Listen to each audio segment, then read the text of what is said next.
Welcome to Pax Britannica. Episode 10. The Flight of the Earls.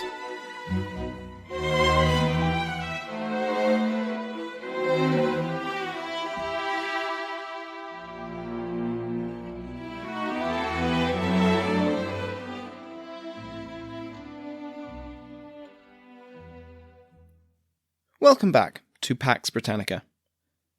Last week we covered three major plots against James's reign and life. The main and byplot, orchestrated within the first few months after Elizabeth's death, and the gunpowder plot, which was famously foiled on the 5th of November, 1605. James was surprisingly merciful to those connected with these conspiracies, with more than a few conspirators simply being exiled or imprisoned. The traitor's death was handed down for the ringleaders, though, and the imprisonment of figures like Sir Walter Raleigh and Henry Percy, Earl of Northumberland, would last for more than a decade. The failure of these plots, even at the last minute as the gunpowder plot was, must surely have been something of a confidence boost for the new triple monarch. Despite the claims and efforts of the conspirators, his subjects did not rise up en masse to overthrow him. That did not mean, however, that they were all compliant and overwhelmingly supportive of the royal will. As we covered 2 episodes ago, James's governing style was a marked contrast to that of Elizabeth. Similarly, the preponderance of Scots at court further strained relations between the king and his English subjects.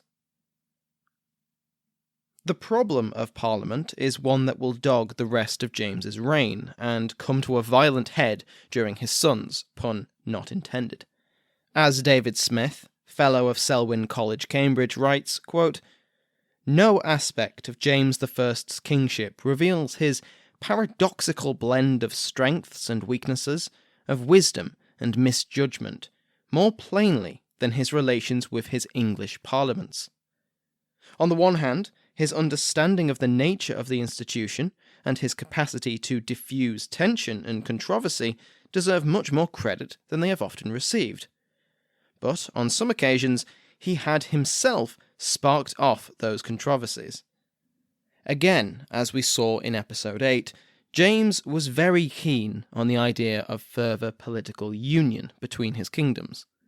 The 1604 parliamentary session saw the tacit acceptance of a commission to look at integration, but that was the limit of the parliamentarians' support. They refused to agree to James's adoption of the title of King of Great Britain, despite his efforts, and James interfered with parliamentary procedure, stepping in when a dispute arose over an MP's election and ordering that a new ballot be taken.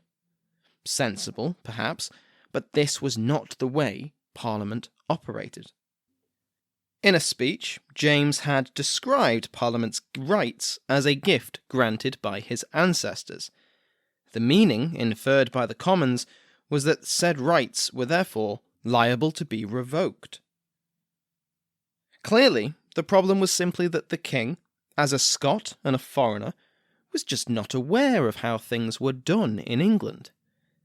A petition was drafted in the House of Commons, the Form of Apology and Satisfaction, which supposedly laid out exactly what the relationship was meant to be between the monarch and their parliament. The Commons did not eventually approve the document, and it was never officially presented to the king, but a debate between a few hundred members of Parliament is not a subtle thing, and James heard about the draft apology. He was not best pleased. On the 7th of July, James prorogued the parliamentary session, which meant the assembly was suspended without being dissolved. When they re-met, there would be no need for new elections. James gave a speech that is best summed up as, "I'm not angry, I'm just disappointed. I have more to say of you, my masters of the lower house, both in regard of former occasions, and now of your speaker's speech. It hath been the form of most kings to give thanks to their people, however their deserts were. Of some, to use sharp admonishment and reproof. Now, if you expect either great praises or reproofs out of custom, I will deceive you in both. I will not thank you where I think no thanks due. You would think me base if I should. It were not Christian. It were not kingly." End quote. They had done nothing of value, granted him no new taxes, and endlessly bickering over concepts that were not under their purview. He did not appreciate his subjects telling him how he was meant to rule, and he certainly didn't appreciate their attempts to turn him into an English king. He wasn't an English king. He was a Scot, and he would rule like a Scot. That was God's will. After proroguing the Parliament, James went ahead and declared himself the King of Great Britain by royal proclamation in October. James's experience as King of Scots, and the differences between that position and the Crown of England, was not isolated solely to his Privy Council and household, but also to Parliament. In the Scottish Parliament, the king was usually present, with an active role in discussions. This wasn't possible in the English system. Parliament was bicameral, with a House of Lords and a House of Commons, both sitting at the same time, making James's presence at every event an impossibility, even if tradition allowed. Messages, speeches, and the presence of his deputies in Parliament simply could not replace the benefits of physically being present during parliamentary debates. Political union had been the focus of the first session, but it was largely put aside in the second session, held after the discovery of the Gunpowder Plot. The issue of wardships and purveyance dogged the king throughout the length of his first parliament, with both forming part of the apology and satisfaction. The issue of wardship was a debate over the right of the crown to assume the guardianship of minors who inherited property. Such guardianship was a valuable source of income, and had been for centuries, as the monarch was then able to dispose of the inheritances as he wished. Purveyance was the king's prerogative to seize supplies and transportation and pay a significantly lower price than the market said they were worth. Neither the right was popular, open to abuse as they were, and these two issues were debated throughout the first 3 sessions of James's Parliament. The proposal to exchange these crown rights for a lump sum and regular stipend came to a head in the final session of James's first Parliament in 1610, which we will return to in a future episode. In the meantime, James and his court were able to wrangle some additional subsidies from Parliament. The discovery of the Gunpowder Plot led to a rush of support for the king, and the grant of some additional income. But, perhaps surprisingly, the fact that they had only avoided being blown to kingdom come through the actions of royal agents did not lead to long-lasting sympathy for the crown. One of the concerns of the Commons was the king's vast expenses. His generosity during his arrival into England, which had caused such consternation at the time, had continued for the next few years. Despite claiming in 1607 to have reined his spending habits in, Parliament was reluctant to indulge him. Crown debts rose from £100,000 in 1603 to £600,000 in 1608, but this was not solely James's fault. His personal revenues had steadily declined, and he struggled to live of his own. As Smith puts it, quote, "James was a genuinely needy king who was extravagant, and unfortunately his extravagance made the Commons more reluctant to acknowledge his genuine needs." End quote. With the beginning of the third session of Parliament, lasting between November 1606 and July 1607, James's pet project once more comes to centre stage. The Royal Commission, established to consider detailed proposals of union, gave their report and proposed cooperation in 3 areas: trade, laws, and naturalisation of subjects, which James reiterated in a speech in March 1607. He pointed out that an earlier union, that of Wales, was an example of the benefits of union. Quote, "Do you not gain by the union of Wales? And is Scotland not greater than Wales?" End quote. In this, James seems to have missed the point. Wales was annexed into England. English custom, language, and law replaced their native Welsh counterparts. James was not suggesting the same treatment of Scotland, which may have gone over much better. Instead, Scotland would become an equal partner, or at least join with England on much more generous terms. The aim of naturalisation had previously been discussed by Parliament, who split Scottish subjects into two groups. The post-natty were those Scots born after James was declared King of England and Ireland in March 1603. The anti-natty were those born before this date. James hoped to do away with this division, like so many others, and, like so many others, he would be disappointed. He declared to Parliament, quote, "All you agree that they are no aliens, and yet you will not allow them to be natural." End quote. The opposition of the House of Commons, outlined by Smith, was threefold. Firstly, it was feared that reducing trade barriers would damage the English economy, and as the Commons was made up of gentry and merchants, this naturally clashed with their interests. The second was on the issue of naturalisation.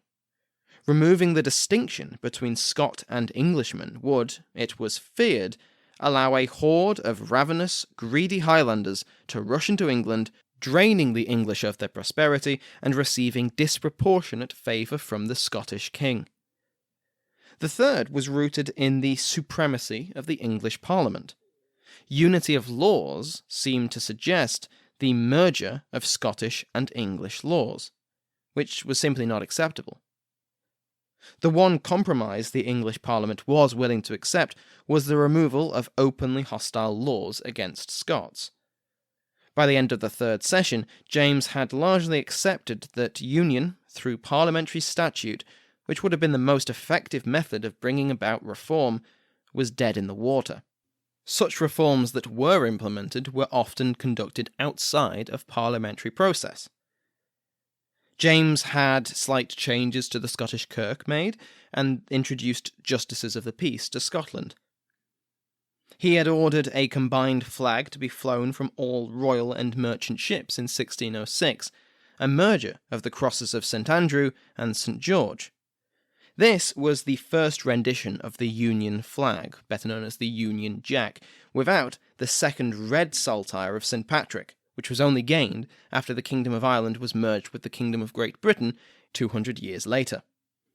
The Union flag would remain limited to the sea, and the St George's and St Andrew's crosses would remain the primary signs of both kingdoms of Britain until 1707.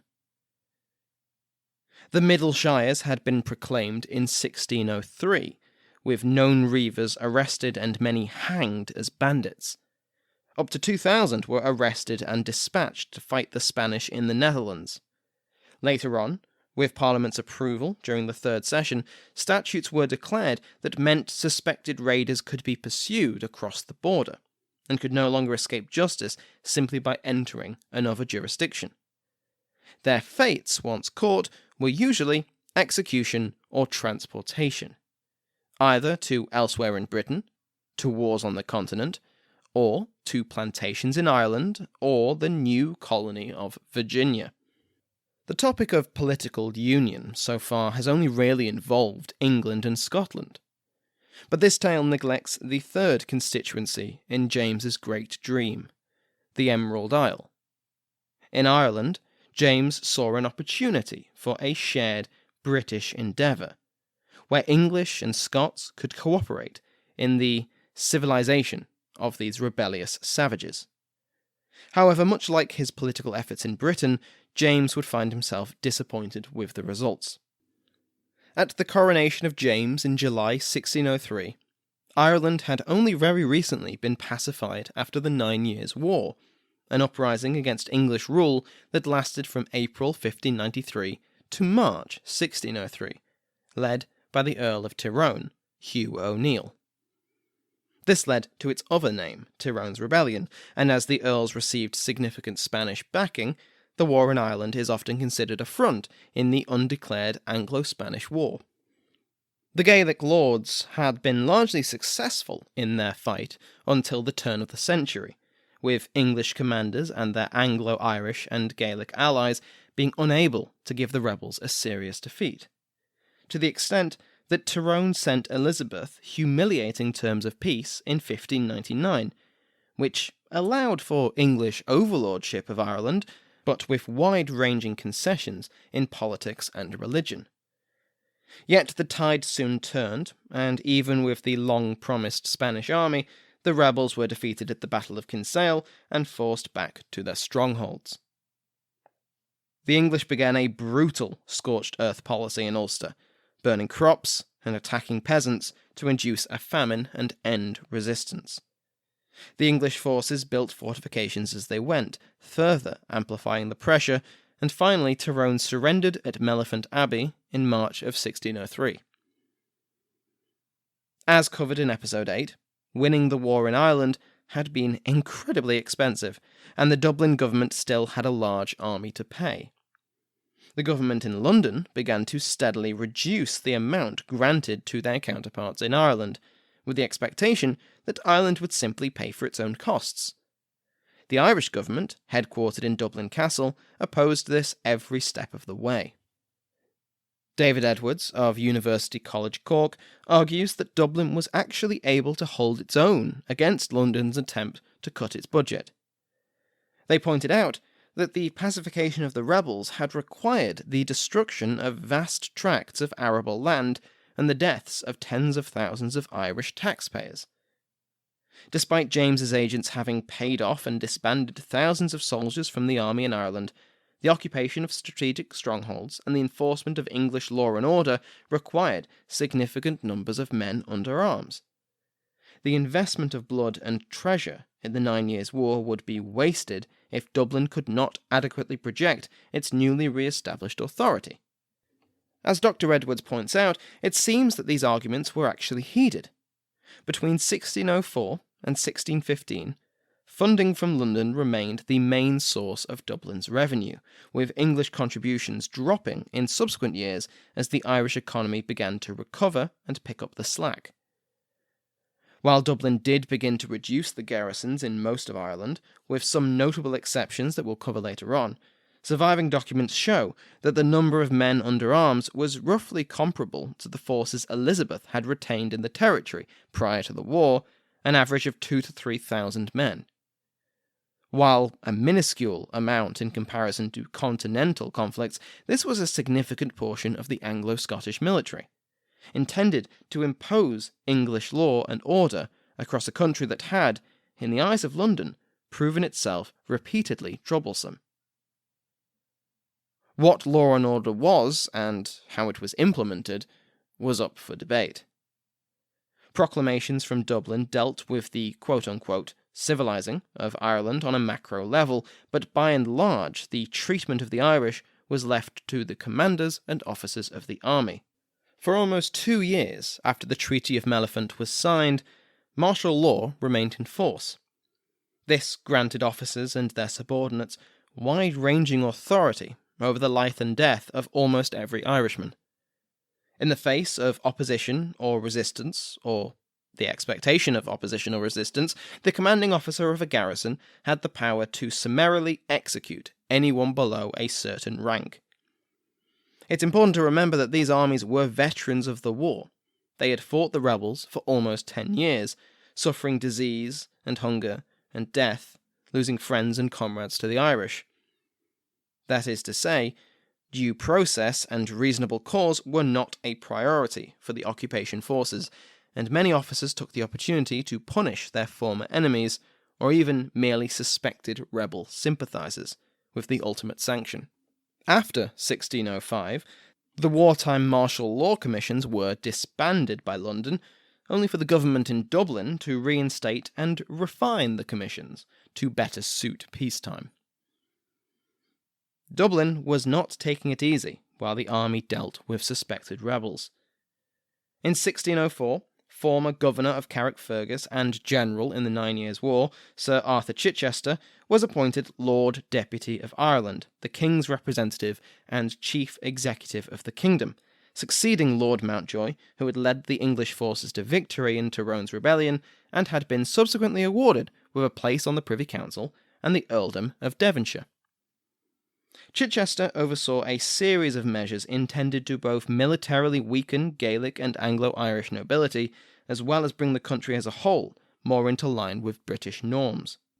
As early as 1605, peace concessions that had been made by the British to the local nobility began to be withdrawn, and a series of radical changes began to be enforced by government officials, backed up by the army. One of these was the insistence of Dublin that the magnates of Ireland vouch for the behaviour of each of their retainers on the pain of a substantial fine.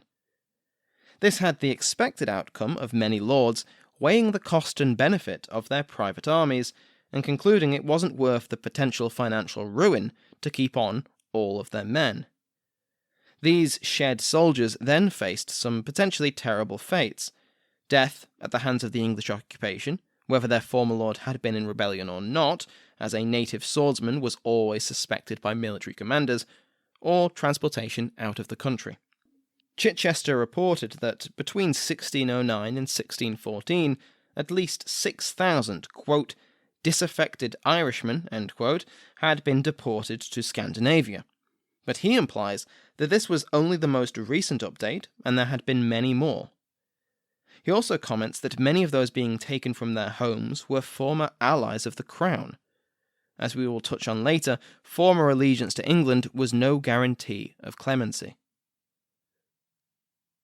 One of the most revolutionary reforms implemented by the Dublin government was over inheritance. In England and Scotland, the usual system of noble inheritance was primogeniture, which gave the eldest son, or closest male relative, the estate in its entirety. The traditional system in Irish territory was that of tanistry. Tanistry was an elective system. The lord would nominate a relative, not necessarily his eldest son or even his own child, to be his tanist and receive his patrimony. This allowed lords to avoid bequeathing their lands to undesirable heirs, be they young children who would fall victim to intrigue, or married daughters that would cause their territory to be inherited by their husbands. As we saw with the O'Neill, it could also be exploited, with powerful nobles forcing their relatives to name them their heir. These lands and networks of vassalage would remain held by a dynasty as a whole, which managed the territories through a combination of negotiation, bribery, threats of violence, and personal loyalty. In 1606, the practice of tanistry was declared void by Dublin. Primogeniture, in the English fashion, was now the inheritance system. This had been tried previously, during the Henrician administration, but the circumstances in Ireland and the military supremacy of the British greatly improved its results. This policy struck at these networks directly, heavily restricting the ability of Irish lords to maintain strong bases of power through the generations.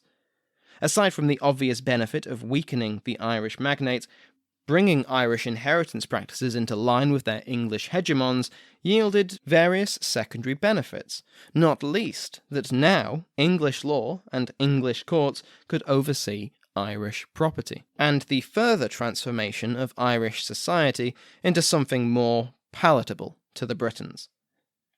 Yet government officials were not content to simply wait for natural inheritance to break up these large estates. The Commission for the Remedy of Defective Titles was established in order to travel across the countryside, escorted by the military to ensure compliance, persuading native landowners to redistribute their territories into clearly defined freeholds and tenancies, with the landowner then receiving a clear title to the property they now held under English common law. On paper, they now had a range of rights available to any subject of the king, and could resort to petitioning the crown. In reality, this simply weakened the sovereignty of Irish landowners and lords, making them far more vulnerable in the face of the government in Dublin. Further striking at the native aristocracy, in March of 1605, the new Lord Deputy Chichester proclaimed that the people of Ireland were, quote, free, natural and immediate subjects of his majesty." End quote. He went on to explain exactly what this new immediate status would mean. All Gaelic and Anglo-Irish lords were to, quote, "utterly forbear to use or usurp upon any of their tenants or dependents those odious and unlawful customs," end quote, that traditionally they had enjoyed. Beneath the flowery language, this meant the end of all the various dues and rights that had been demanded from the tenants and vassals of the aristocracy for centuries. Lords had been able to fully support themselves and their retinues of bodyguards, servants, and private armies on the income gained from a vast array of feudal dues. Your children are getting married? You owe your lord a fee for the privilege. Your lord is touring his holdings and finishes the day near your village. Guess who has to provide him and his party with bed and board for the night?